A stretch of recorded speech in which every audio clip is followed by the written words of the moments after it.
Adama walked like the wind, soft, smooth, and almost unnoticeable until you felt the shiver she left behind. Her laughter was the kind that made even the grumpiest old men pause and smile, and her beauty was said to be the kind only the gods could mold. Skin the shade of polished mahogany, eyes wide and thoughtful like a still river, and hair thick like the forest roots after rain, Adama was the kind of girl who made people believe in magic. In Omoli village, tales about her had already begun to weave into the market gossip and the evening fire tales. "Ah, have you seen Adama today?" women would ask, nudging each other knowingly. She looked like a queen who fell from the moon. Her parents, Urena and Okoro, knew the weight of raising a daughter like her. Okoro, once a great hunter who now limped from an old leopard wound, often smiled proudly whenever her name was mentioned. "That one will bring light to this family," he'd say. Her mother, though equally proud, watched Adama more closely than anyone else. "Beauty is a curse when not guarded with wisdom," she often whispered, especially during late-night conversations as she helped Adama braid her hair by the fire. "There are men who will want to own you like a goat. But you are not theirs to own, my child." Adama was not just admired for her looks. She was kind, always the first to help fetch water for an elder or comfort a crying child. She sang in the harvest dances and had a voice so sweet that even the birds seemed to pause and listen. Boys her age tried to catch her attention, gifting her ripe mangoes or leaving palm fronds shaped into flowers by her doorstep. But Adama never seemed distracted by such things. She smiled, thanked them, but kept her gaze ahead, as if chasing something only she could see. That was when Abika appeared like a slow-moving storm. Abika was no boy. He was a man, broad-shouldered, thick-necked, and always smelling faintly of palm oil and tobacco. A merchant by trade, Abika was known across villages for his wealth. His palm oil flowed not just into Omoli, but all the way to the white man's port. He owned vast lands and employed more workers than anyone could count. But behind his riches lay a temper darker than night. Men feared him. Women avoided his gaze. But still, in Omoli, power often spoke louder than virtue. Abika saw Adama during the Yam festival. She had been dancing, her body moving like smoke over drums. Something inside Abika twisted, as if his pride had been slapped. He stared, lips tightening, fists clenched. That same week, he sent messengers to her family's compound. They came bearing crates of palm oil, 3 goats, 20 yam tubers, coral beads, and heavy cloths dyed indigo. A bride price fit for royalty. When Okoro received the gifts, he stared at them long. "Abika is no small man," he said to Urena that night. "His wealth could lift our family." But Urena didn't smile. "And bury our daughter's soul," she added sharply. Adama did not hesitate when told. "I do not want him," she said simply, but firmly. "He is old enough to be my father, and he looks at me like I am a thing." Her voice held no fear, only truth. Okoro did not say yes. But he did not say no either. He kept delaying, sending back polite words about needing time to consider. In truth, he feared Abika. Few said no to him and slept peacefully. Abika, however, was not used to patience. Each day that passed without an answer, his pride shrank, and with it, his temper grew. The whole village whispered. She said no to Abika, the women murmured in disbelief. The young men laughed quietly, feeling bold behind the safety of her rejection. But Abika heard every word, and each one added to the fire inside him. One afternoon, as he passed through the market, he saw Adama laughing with some girls near the yam pile. Her joy hit him like a slap. In that moment, his obsession twisted into something uglier. If she would not be his, then she would belong to no one. He tightened his jaw and walked away without a word. Meanwhile, Adama's life continued, unaware of the storm forming behind her. She had begun preparing for the annual Moon Festival, the village's grandest celebration where maidens wore white and danced under the stars. She was chosen to lead the dance this year, and it was all she could think about. Her friends giggled as they helped her stitch a beaded sash. "You'll shine like a star," they told her. Adama smiled, her heart full of excitement. But her mother watched her with unease.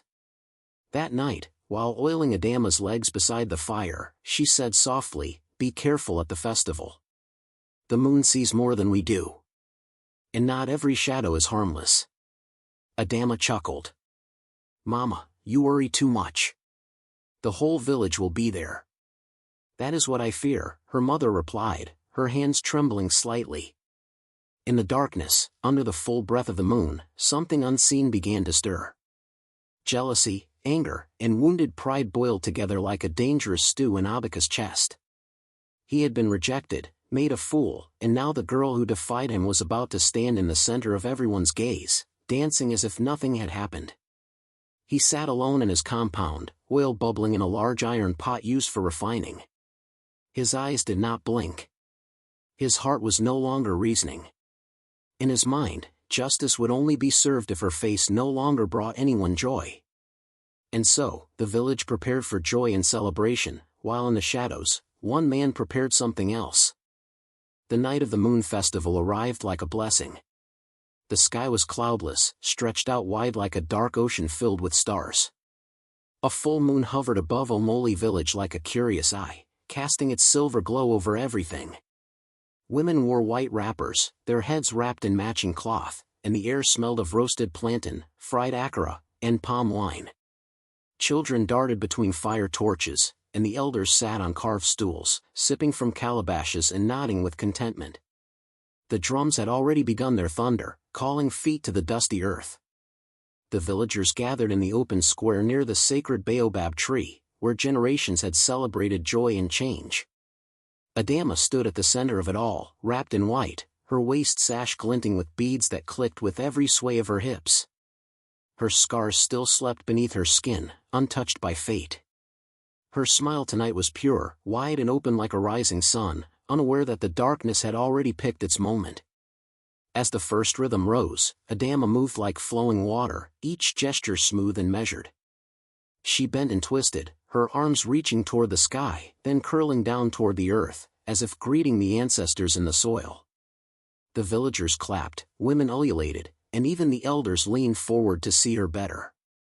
She danced not just with her body, but with her spirit, pulling light from the very ground. But behind a row of cooking pots, tucked in the shadows where no fire dared to touch, Abika watched. His eyes were bloodshot, his mouth stained with red palm wine. He had been drinking since the sun began its descent, stewing in rage, in humiliation, in that malevolent hunger that grew only when denied what it wanted. In his mind, the sight of Adama dancing wasn't beauty, it was mockery. She had said no. She had humiliated him in front of the entire village. And now, there she was, celebrating, laughing, commanding the attention that should have been his to control. His breath was heavy. His robes were loose, and he carried a small black pot, no larger than a calabash, but heavy with liquid anger. Earlier that day, he'd visited his oil press, commanding his servants to heat the thickest, most bubbling palm oil they could extract. They had obeyed, unaware of its true purpose, or maybe pretending not to know. After all, no one questioned Abika, not openly. He'd let it cool just enough not to kill instantly, but hot enough to scar, to punish, to destroy. As Adama spun near the fire pit, hands raised toward the moon, Abika stepped forward like a shadow untethered. No one noticed him at first, the crowd was lost in the music, hypnotized by movement, drunk on celebration. Then came the silence. A single hiss, followed by a scream that tore through the night like lightning. It was not the cry of a startled girl, it was the scream of something deeper, more primal. A sound that didn't belong in a night like this. Adama dropped mid-turn, clutching her face. Her hands trembled wildly. The white cloth wrapped around her turned a sickening shade of yellow and red as the oil soaked through it. Her legs thrashed in the dust, and her screams, those beautiful, bright sounds that used to fill the market and the fields, now turned into wails that even the stars seemed to hear. The drums stopped. The dancers froze. Mothers pulled their children close, and elders rose from their seats. There, beside her, stood Abika, holding the now empty pot, eyes vacant, as if he had spilled water and was waiting for someone to clean it. He didn't run. He didn't tremble. He didn't even blink. Someone grabbed his arm, but he shook them off with the ease of a bull flicking away a fly. Adama writhed on the ground. Her friends rushed to her side, shrieking in disbelief. One girl tried to touch her face, but Adama screamed louder. Her skin was melting, the oil still steaming on her cheeks and neck. Her lips blistered as she tried to speak. Blood mixed with oil on her white gown. The village descended into chaos. Voices overlapped, some calling for water, others for the priestess, others still shouting curses at Abika. Yet through the madness, Abika remained untouched. A few men dragged him away, but gently, too gently. He had money. Influence. The power to turn accusations into silence. Later that night, elders met in hushed corners. Some said Abika had gone mad. Others muttered that the girl had provoked him. A woman should know her place, one whispered, not brave enough to say it loud. But not everyone was silent. Some of the women, especially the younger ones, had seen the madness in his eyes. They knew this wasn't madness. This was punishment, one designed to teach her a lesson. Adama was carried to her father's hut, limp and unconscious. Her mother wept so loudly that even the moon seemed to dim. The priestess arrived with sacred leaves, charcoal ash, and cowrie shells, speaking to spirits as she worked to cool the burning. But nothing could undo what had been done. The once admired face of Omoli's brightest flower now lay wrapped in wet cloth, its beauty lost under layers of agony. By dawn, word had spread beyond the village. Palm wine pots were knocked over in disbelief. Mothers held their daughters tighter, and girls who once danced freely began covering their faces. Abika had gone back to his home and was resting, already preparing excuses for when the questioning came. But even he, in all his arrogance, felt something shift in the wind. That evening, as Adama lay motionless, her body trembling from pain, her breath came in short, shallow gasps. Her mother sat beside her, whispering prayers. The priestess rubbed herbs on her arms, speaking to the ancestors, pleading for mercy. And then, in the quietest of moments, just as everyone thought her too far gone to speak, Adama moved her cracked lips. Her voice was barely more than a ghost, yet every word sliced through the silence like a blade. "I will return." No one spoke. The fire flickered. In that moment, something ancient stirred. Not just anger, but something deeper. A vow. A promise that fire could not erase. The days after the attack passed like shadows, long, heavy, and silent. Adama's hut remained shut, its raffia curtain never swaying, as though the very wind dared not enter. Inside, time stood still. The girl who once lit the entire village with her laughter now lay wrapped in damp cloths, barely breathing. Her body trembled from fever. Her skin, where not torn, was blistered, tight, raw. Her mother hardly left her side, eyes sunken from sleepless nights and too many tears.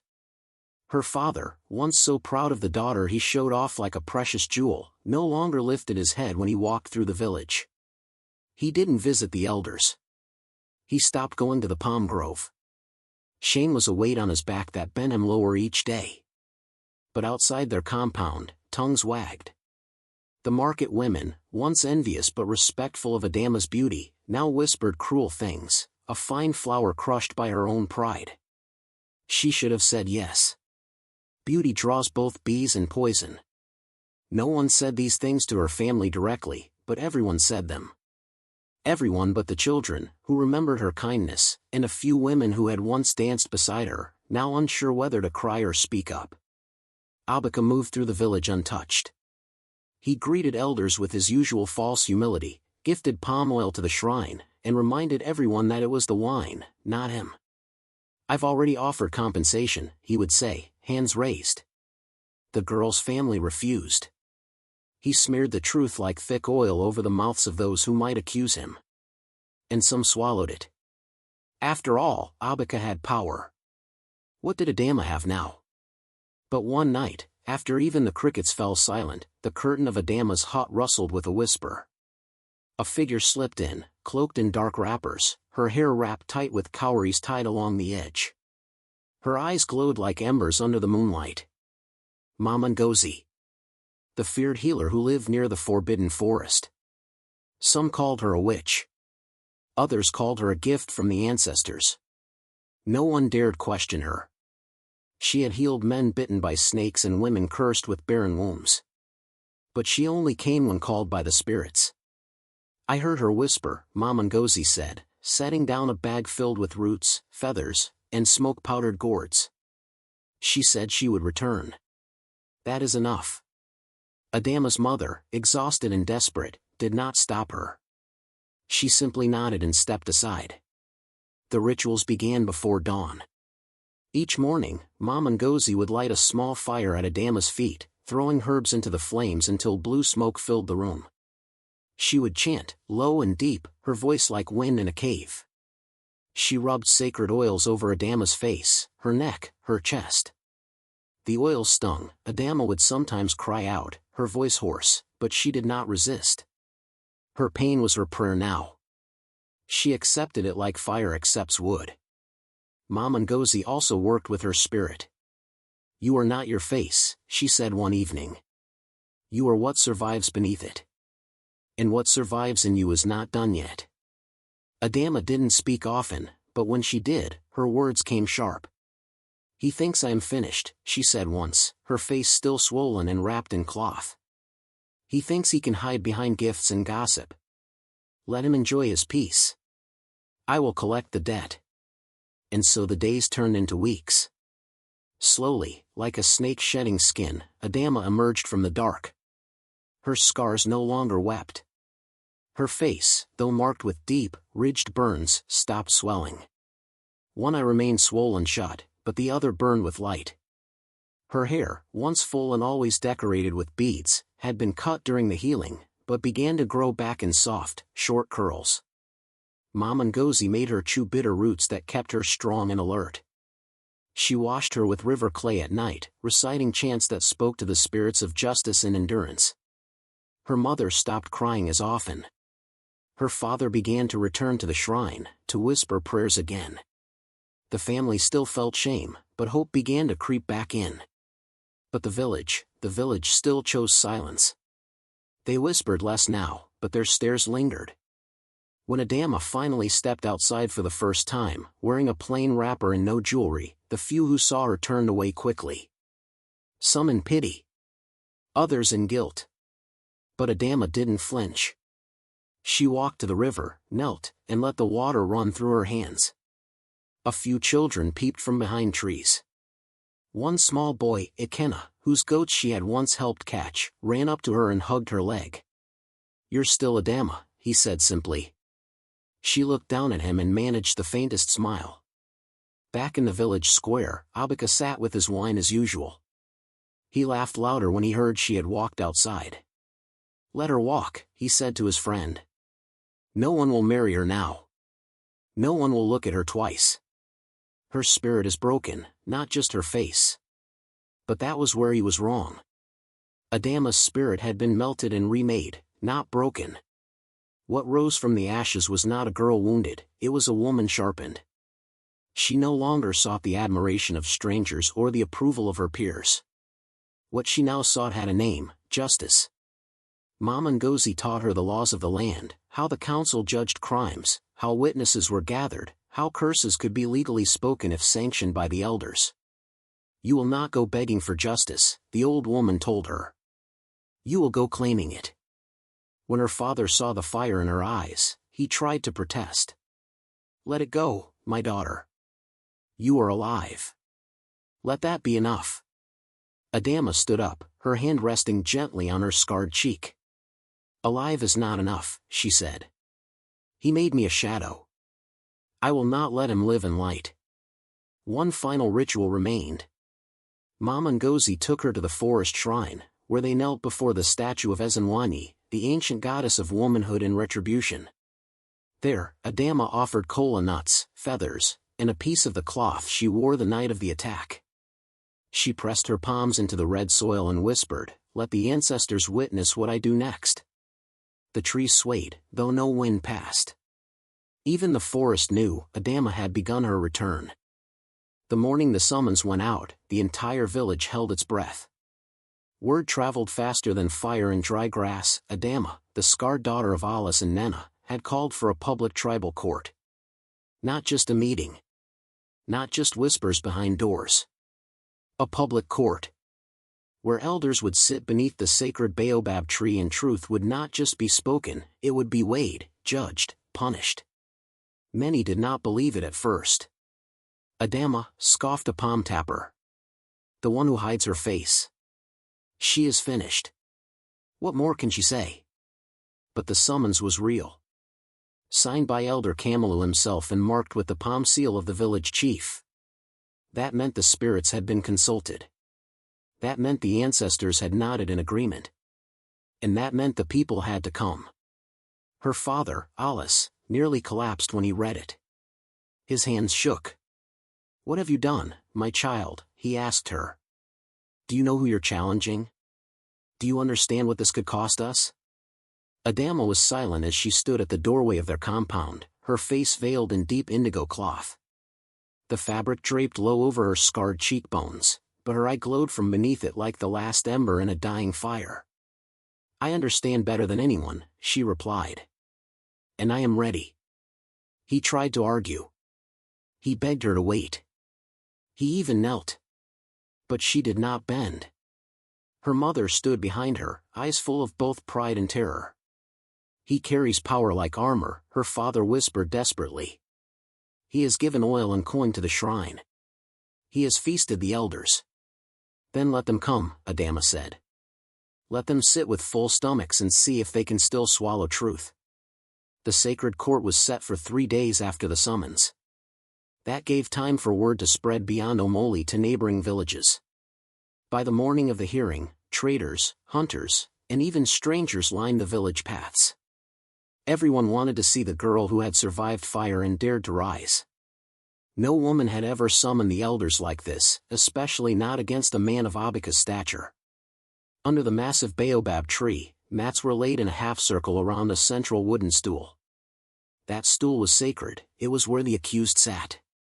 If the spirits deemed them guilty, the stool would feel hot beneath their skin.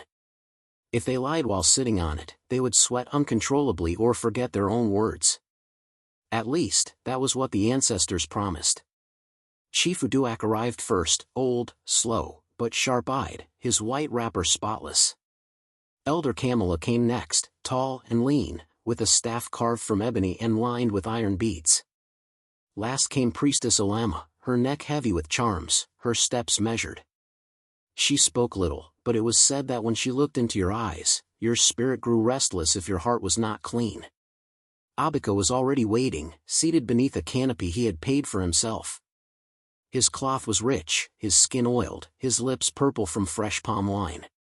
He grinned at the onlookers, offering food and drink to those nearby. "This is nonsense," he said loudly. "She wants attention. Let her have her little drama." He tossed a coin to a child and laughed as the boy scrambled for it. Then Adama arrived. She did not come flanked by supporters. She came alone, walking slowly, her bare feet raising small clouds of dust. Her wrapper was plain brown. Her head was wrapped in dark cloth. And over her face, the indigo veil fluttered softly in the wind. The crowd parted for her like a wave, silence rolling out ahead of her like a shadow. Even those who had mocked her stepped aside. She stood before the elders and bowed once, deeply, the way a daughter would to her parents. Chief Uduak cleared his throat. "Do you, Adama Allah's daughter, seek justice in the sight of your ancestors and your people?" "I do," she answered, voice steady. Elder Kamala asked, "And do you bring truth in your mouth and strength in your spirit?" "I bring truth, and I bring pain. And I offer both to the court." Abika snorted loudly. "So much performance," he said. Priestess Olama turned toward him and narrowed her eyes. "There will be no lies today," she said, her voice soft but heavy. "Not with me here." Her words fell like cold water across the gathering. Abika's grin faltered for a heartbeat. He looked at her with the barest flicker of unease before crossing his arms and leaning back. The trial would begin at the setting of the sun, when truth could not hide in daylight nor fear find shelter in darkness. Adama was led to one side of the circle, where a stool was placed for the accuser. Abika would sit opposite her. Witnesses would be called. Stories would be told. Oaths would be sworn. But already, something had shifted. People began to murmur, not against Adama, but in awe of her courage. Some saw her and remembered their own sisters, daughters, or wives. Some looked at Abika's jeweled fingers and oiled face and felt the sting of old debts. The balance, once tilted in Abika's favor, now began to tremble. As the sky blushed with the first touch of evening, a crow landed on a branch of the baobab and cried out once, sharp and long. The elders took their seats. The villagers sat on the earth in a wide, silent ring. Chief Uduak raised his staff and struck it once into the ground. "Let truth rise," he said. "Let judgment begin." The day of the trial arrived like a storm cloud gathering on the horizon, threatening, heavy with the promise of change. The village square had been transformed into a courtroom, its stone floor now lined with worn mats where people sat cross-legged, waiting for the drama to unfold. The elders had taken their usual seats under the shade of the great baobab tree, their faces as unreadable as ever. The women gathered at the edges, their eyes darting between the accused and the victim. And in the middle, standing with a sense of quiet dignity, was Abika. Abika had prepared for this moment like a seasoned actor preparing for a grand performance. His clothes were freshly pressed, his face smooth with the sheen of oil and pride. Beside him stood as paid witnesses, 3 men who had been drinking with him the night of the incident and who now swore, without hesitation, that it had been Adama's fault. They claimed she had tripped and fallen into the oil pot, accidentally dousing herself in the burning liquid. They spoke with conviction, their voices clear and rehearsed. Abika smiled as they testified, his eyes darting toward the crowd, searching for signs of agreement. He knew his wealth, his connections, and his ability to manipulate the truth would protect him. His power was unchallenged, and this trial would be nothing more than a formality. His lies would hold, as they always had. Adama, by contrast, was silent.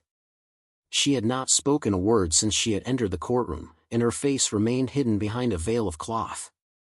The villagers exchanged murmurs, some in pity for the girl who had been so violently disfigured, others in judgment, wondering if she would even dare to show herself. Many thought she would cower, afraid of the humiliation that would surely follow. After all, who would listen to a girl with such a scarred face? Who would care for the words of one who had been cast aside by fate? But as the trial went on, something shifted. Adama sat quietly, her body poised but unmoving, her gaze fixed on the ground. She waited, waiting for the moment when the truth would no longer be buried under lies. The tension in the air was palpable. The witnesses spoke with growing fervor, painting Adama as reckless and irresponsible. One of the men even went as far as to say, she was always too proud, too eager to attract attention. This is what happens when you flaunt yourself in front of those who are better than you. His words, like poison, hung in the air, staining the crowd's thoughts. And yet, through all this, Adama remained still. Then, with a deliberate and steady motion, Adama rose to her feet. The murmurs of the crowd fell to silence as she slowly, with a quiet grace, began to lift the veil from her face. The air seemed to tighten around her as her disfigured skin came into full view, the scars still raw but now worn with defiance rather than shame. The moment she uncovered her face, a collective gasp spread through the crowd. Even those who had been quick to judge her were stunned into silence. Her beauty had been shattered, yes, but her strength, her spirit, had only grown more visible. She stood there for a moment, letting the villagers take in the sight of her. The burn marks, the uneven skin, the deep scars, it was a face that could have been called monstrous. But Adama's eyes, bright and fierce, told a different story. They told of survival. They told of a strength no one had expected. "I stand before you," she began, her voice steady and powerful, not as a victim, but as a woman who has been wronged. "This face, my face, carries the truth that you refuse to see." Her words were clear, cutting through the silence like a blade. The truth you refuse to acknowledge. The truth of what happened that night. The room was still, the weight of her words hanging heavily. Abika shifted uncomfortably, his gaze darting between the villagers, trying to gauge their reactions. He had not expected her to speak, let alone speak so confidently. But even now, he refused to show any sign of guilt. He leaned forward, ready to continue his defense. But Adama wasn't finished. She stepped forward, her steps measured but purposeful. She turned to face the elders, the ones who held the power to judge. You have heard Abika's lies. You have listened to his paid witnesses. Now, hear the truth. With a wave of her hand, a group of villagers stepped forward, people who had witnessed the night of the attack and who had feared the consequences of speaking out. But now, with Adama standing tall before them, they could no longer stay silent. One by one, they spoke, brave women, children, and even a few men who had been there that night, who had seen everything unfold. They told of how Abika had watched Adama from the shadows, his eyes filled with dark intent. They spoke of how, when the drums had quieted and the music had stopped, Abika had thrown the boiling oil without warning. They described his twisted smile as he stood there, watching Adama writhe in pain. Each witness spoke with clarity, their voices unwavering despite the tension in the air. They described the fear that had gripped them, the way they had seen Abika approach Adama with a look of vengeance in his eyes. She was dancing, one woman said, her voice trembling but firm. And then he came from behind and threw the oil. There was no accident. It was no fall. It was a deliberate attack. The crowd shifted. The whispers that had filled the square began to change. Slowly, like a wave building on the shore, the truth began to spread through the people. They turned their eyes toward Abika, who now sat uncomfortably, his once confident posture faltering. The truth was inescapable. But it wasn't just the witnesses who had come forward. Mama Ngozi, who had quietly observed from the side, now stood and walked to the center of the gathering. Her presence, commanding and ancient, filled the space with authority. She spoke not of the events of that night but of Abika's past, of the rumors that had followed him like shadows. For years, she began, her voice echoing in the stillness, Abika is hidden behind wealth and influence. But let me tell you something that has been kept in the dark. He is no stranger to violence. There are women who have suffered his anger, children who have borne the brunt of his cruelty. This is not the first time Abika has turned his wrath on someone. Her words were like a crack in the dam, and the truth flooded out. Villagers who had once feared Abika now looked at him with suspicion. The masks he had worn for years were slipping away, and behind them was the true face of the man they had once revered. Adama's heart beat faster, not with fear, but with triumph. She could see the shift in the air, the way the villagers' opinions were changing. She had not come here to win the court case. She had come to win something far more important, the truth. The elders conferred among themselves, their voices low but filled with weight. The crowd grew restless, their eyes fixed on Abika, waiting for him to respond. He had no more lies to offer, no more explanations. His once unshakable confidence was gone. And then, after what seemed like an eternity, the head elder rose, his eyes fixed on Adama. The truth has been spoken, he said, his voice heavy with authority. Abika, you are no longer the man you once were in the eyes of this village. Your deeds have been revealed. And though the law may not be able to remove the scars of your actions, the judgment of the ancestors is upon you. Abika's face paled as he realized the weight of the words that hung in the air. His wealth, his power, his lies, they were no longer enough. Adama turned to face him once more, her voice now louder than ever. He burned my face, she said, her words cutting through the silence. But not my voice. The crowd, once divided, now stood united in their support for Adama. The trial had not ended, but it had already been won. And Abika, for all his wealth and all his lies, would find that the truth had a power he could never silence. The air in the village square had thickened with tension, each breath heavy with anticipation. The trial had reached its climax, and now the village awaited the final judgment. The elders, who had sat quietly throughout the proceedings, now seemed to stir with an energy that had not been present before. Their eyes, once indifferent, now gleamed with a fire that reflected the growing power of the moment. Adama stood at the center, her presence unwavering, while Abika sat nervously to the side, his earlier confidence shattered. The fate of both their lives rested on what was to come. At the center of the gathering stood Priestess Olama, the spiritual guide of Omoli village. Known for her wisdom and deep connection to the ancestors, she was the one who would call upon the spirits to guide the elders in delivering their judgment. As she stepped forward, the crowd fell silent, all eyes upon her. Her presence seemed to expand, as though the very earth beneath her feet recognized her power.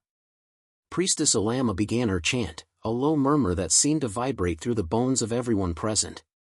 The words, ancient and sacred, echoed in the air like a song long forgotten. Her eyes closed, and her body swayed, as though she were being pulled by forces beyond the physical realm. The villagers watched in awe as she entered a trance, her movements becoming more erratic, yet graceful, her spirit reaching out to the ancestors for guidance. Suddenly, the priestess's voice broke through the murmur of the chant, now louder, more commanding. "The spirits have heard," she said, her voice deep and resonant. "The truth has been revealed, but now the judgment of the ancestors must be passed." The ground beneath their feet trembled as Olama raised her arms high, calling upon the spirit of justice. The sky above seemed to grow darker, clouds swirling as though an invisible hand were at work, drawing them closer together. The villagers held their breath, a sense of both dread and expectation filling the air. Even the wind stilled, as if awaiting the words that would come. Olama's trance deepened, and with a sudden, sharp gasp, she spoke again, her voice no longer her own. "The family of Abika is cursed. A legacy of bloodshed, greed, and violence runs through his veins. His ancestors were once proud, but their sins have stained this bloodline for generations. And now, the sins of the father are visited upon the son." The villagers looked at one another, shocked by the words that had come from the priestess. Abika, who had once been revered as the powerful merchant of the village, now seemed smaller, his earlier arrogance replaced by a flicker of fear. The truth Olama spoke was not just about his actions, it was a revelation of the very essence of his being. He was a product of a legacy of evil, one that had been hidden from the villagers for years. As the priestess continued, her voice growing stronger with each word, she revealed the family secrets that no one had known. Abika's grandfather, she said, was a murderer who betrayed his closest allies for wealth. His father, too, was a man of cruelty, whose hands were stained with the blood of innocent lives. And now, Abika, you carry this burden with you, for you have followed in their footsteps. The villagers recoiled at the revelation, the weight of the history now pressing down on them. Those who had once respected Abika now felt a deep sense of shame. His wealth, his influence, his very identity had been built on the suffering of others. His face, once regarded with admiration, now seemed monstrous, a reflection of the twisted legacy he carried. Abika's face flushed with anger, but it was clear that something was shifting within him. The power he had once wielded over the villagers had crumbled, and in its place was something far more terrifying: vulnerability. The villagers, who had once feared him, now regarded him with pity and disdain. The priestess continued, her voice filled with finality. "The ancestors have spoken, and their judgment is clear. Abika, you shall be exiled from this village. Your wealth shall be stripped away, and your name will be erased from the records of the living. You will bear the shame of your actions, and the curse of your family will follow you wherever you go." As the words hung in the air, the elders nodded in agreement, their faces grave. They had heard the will of the ancestors, and they knew that there could be no other path but exile. The power Abika had relied on, his wealth, his influence, his cruelty, would no longer protect him. The village would no longer be his to rule, and his name would be forgotten by history. But Abika was not one to accept defeat easily. His hands clenched into fists, and his eyes burned with a mixture of fury and disbelief. "No," he shouted, his voice cracking. "This is not justice. I am the one who has built this village, who has given to the people. You cannot take everything from me." But as he spoke, something strange began to happen. A force, invisible and yet undeniable, seemed to press down on him. He staggered backward, his legs giving way beneath him. His voice faltered as if something beyond his control were holding him down. The crowd watched in stunned silence as Abika collapsed to the ground, his body convulsing as though struck by an invisible hand. The villagers murmured, unsure of what they were witnessing. Was it the spirits of the ancestors, punishing Abika for his past crimes? Or was it the weight of his own guilt finally catching up with him? Whatever it was clear that Abika could no longer escape the consequences of his actions. As Abika lay on the ground, unable to move, the thunder that had been rumbling in the distance finally erupted in a deafening roar. The sky darkened, and the wind howled as if the heavens themselves were in turmoil. The villagers looked to the heavens, understanding that the judgment of the ancestors had been delivered, and the forces of nature had sealed it. In that moment, the people of Omoli village rose as one. They chanted, their voices strong and united, "Justice has spoken. Justice has spoken. Justice has spoken." The words echoed through the village, carrying with them a sense of finality, of peace restored. The curse that had hung over them for so long was finally broken. The weight of oppression was lifted, and in its place, there was only the truth. Abika, now lying motionless on the ground, could do nothing but listen to the chant. His fate had been sealed, and there was no escape from the judgment that had been passed. The ancestors had spoken, and justice had been served. And as the thunder roared, Adama stood tall, her face still scarred but her spirit unbroken. She had fought not just for herself, but for the entire village. In that moment, she knew that she had not only found justice for her own suffering, but she had restored balance to a village long plagued by fear and corruption. Abika's exile was swift and final. As the elders pronounced their judgment, the once powerful man was dragged through the village square, his hands bound and his face pale with the weight of his fall from grace. His clothes, once rich and fine, were torn from his body, and the gold that had once adorned his neck was stripped away, leaving him naked before the village. The palm oil merchant who had commanded such respect now stood barefoot, alone, in front of the very people he had once controlled. The people watched, some with a sense of satisfaction, others with disbelief. For so long, Abika had been a shadow over the village, his power and wealth a constant reminder of the suffering he had inflicted. But now, that power was gone.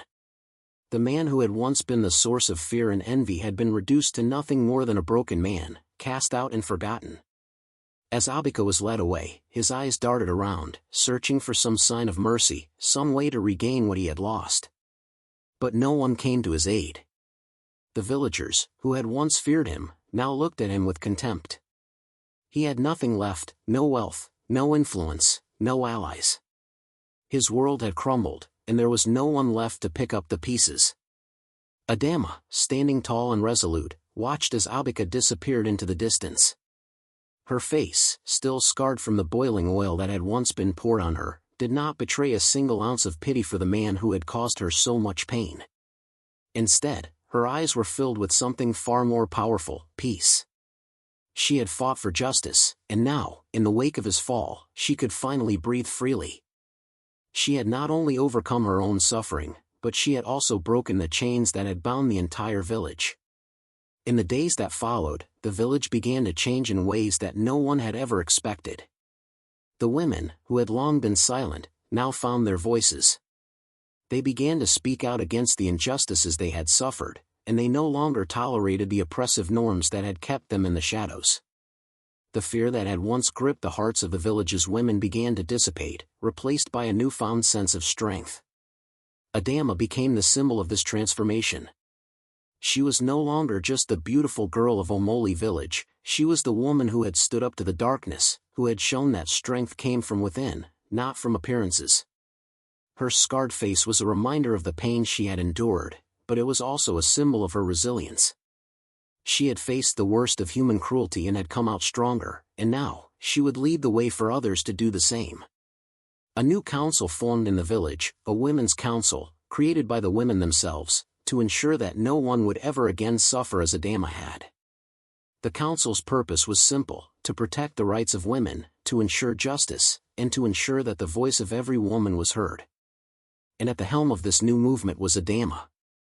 She had not asked for leadership, but when the opportunity arose, she accepted it with grace and determination. The scars on her face were no longer a mark of her victimhood, but a badge of honor, worn proudly as she led her people into a new era. The women who had once been silenced now found strength in each other. They shared stories of their own suffering, of the abuses they had endured, and together, they found healing. The council became a place of solidarity, where women could speak freely and fight for what was rightfully theirs. No longer would they live in fear of powerful men like Abika, who had thought they could control them. Together, they would rise.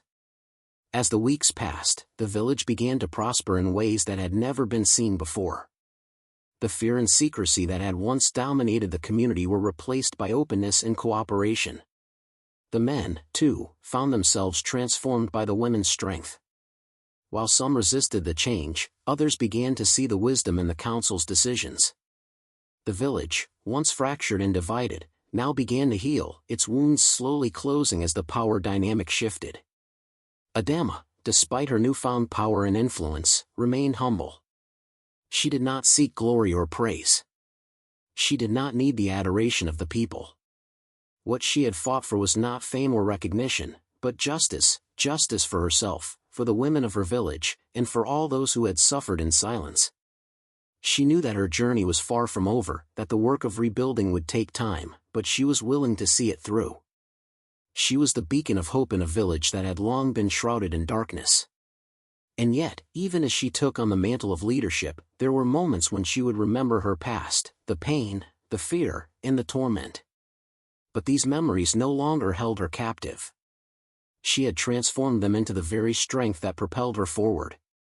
One evening, as the full moon rose high above Omoli village, Adama stood alone in the open field, the cool night air brushing against her scarred face. The festival, which had once been a source of agony, had now become a symbol of freedom. She had danced under that same moon many times, but never like this. Now, she danced not for others' admiration, but for herself. The rhythm of the drums echoed through the village as her feet moved in perfect harmony with the beat. Her heart was whole once again, and in the dance, she felt the release of all the pain that had once consumed her. The moonlight bathed her face, casting shadows that seemed to soften her scars, as though the very earth recognized the power she had found in her own healing. The women of the village gathered to watch, their eyes filled with pride and admiration. No longer did they see Adama as the delicate flower of Omoli village, they saw her as a warrior, a leader, a symbol of hope. They, too, had found their courage, inspired by the woman who had refused to let her scars define her. As Adama twirled beneath the moon, her heart free and her spirit soaring, she knew that she had not only risen from the ashes of her past, but she had also paved the way for others to do the same. The scars on her face, though still present, no longer held her back. They were a part of her story, a story of strength, resilience, and a village transformed. And as the night wore on, the villagers joined in her dance, their laughter and joy filling the air. In that moment, Omoli village was no longer the place of fear it once had been. It had become a place of freedom, of justice, and of women who had found their voices. And as Adama danced, she knew that her journey was only just beginning. But no matter what came next, she would face it with the same courage and strength that had brought her this far. And so, under the moonlight, with the drums echoing in the distance, Adama danced again, face scarred, heart whole. Years had passed since the events that had changed Omoli village forever. The once quiet village had transformed, its heart beating with the rhythm of justice, equality, and strength. Adama, now a figure of legend, was no longer just a girl from Omoli, she had become a symbol of courage, resilience, and the power of one individual to change the course of history. Her story had traveled far beyond the borders of the village, carried on the lips of storytellers, singers, and poets. Her name was whispered in the wind, passed from one generation to the next, a tale of a woman who had faced unimaginable suffering but had risen above it to lead her people toward a new dawn.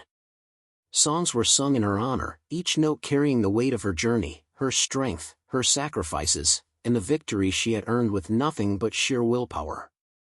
Murals adorned the walls of villages far and wide, depicting Adama's scarred face, no longer a symbol of suffering, but of defiance and survival. Her face, once burned and disfigured by the cruelty of a man who thought he could break her, was now celebrated as a mark of strength. Artists painted her in vibrant colors, showing her standing tall, her arms outstretched as if embracing the very sun that had once scorched her. Her scars, once a source of shame, had become sacred symbols, revered by all who heard her story.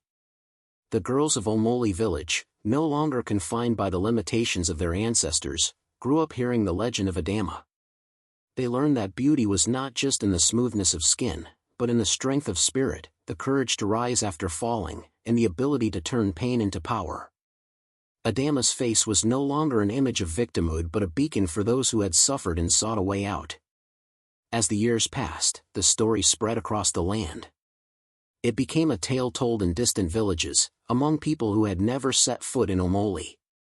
It was shared around campfires, in crowded marketplaces, and even in royal courts, where leaders sought to understand the strength that had forged the legend of the scarred queen. Her story had transcended borders, uniting women across different tribes and regions. Adama's name became synonymous with the breaking of chains, with liberation, and with the power of standing up to injustice. But it was not just her story that lived on. Adama's legacy was alive in the hearts of those who had followed her path, those who had stood up against oppression and had demanded their voices be heard.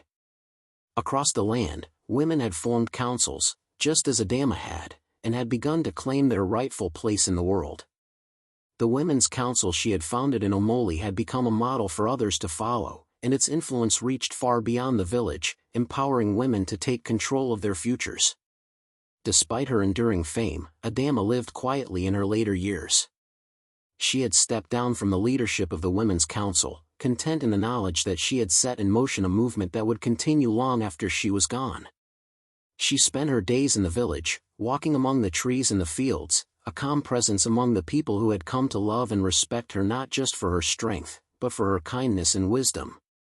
Some said that Adama's spirit still walked among the trees, that on quiet nights, when the wind rustled through the leaves, you could hear her voice, soft and comforting, guiding those who were broken, those who needed to find their way. It was said that if you ventured deep enough into the forest, you might catch a glimpse of her silhouette, a shadow in the moonlight, still watching over the village she had saved, still protecting those who needed her.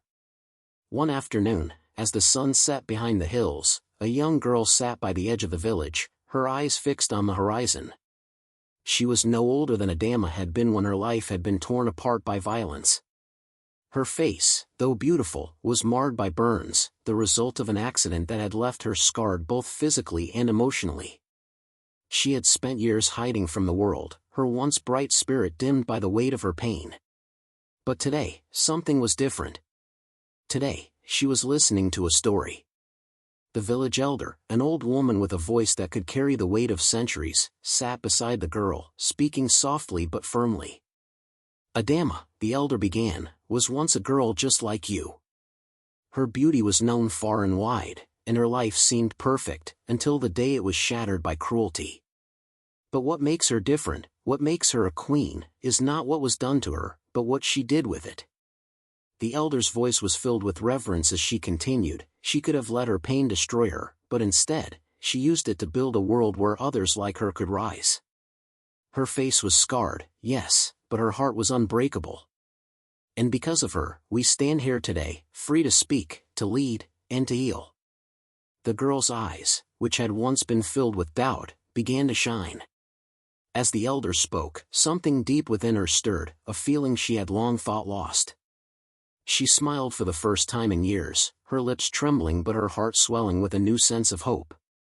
She could see, for the first time, that her scars were not marks of shame, but symbols of survival. Adama's story was hers, too, and like Adama, she could rebuild her life from the ashes of her past. As the story came to an end, the elder placed a gentle hand on the girl's shoulder. "Remember," she said, "you are never truly broken, not as long as you have the strength to rise. And when you do, you will carry the spirit of Adama with you, as we all do." She was broken, but she rebuilt the world. The girl rose to her feet, her face still bearing the marks of her past, but her spirit renewed. She looked out at the village, and for the first time, she saw it not as a place of fear, but as a place of possibility. And as the sun dipped below the horizon, casting a golden glow over the land, she knew that she, too, would rise. The legend of Adama lived on, passed down through generations, inspiring all who heard it. Her scars, once a symbol of cruelty, had become a legacy of strength and hope. And as long as the story was told, as long as her name was spoken, the world she had rebuilt would continue to grow, a testament to the power of a woman who refused to be broken. She was broken, but she rebuilt the world.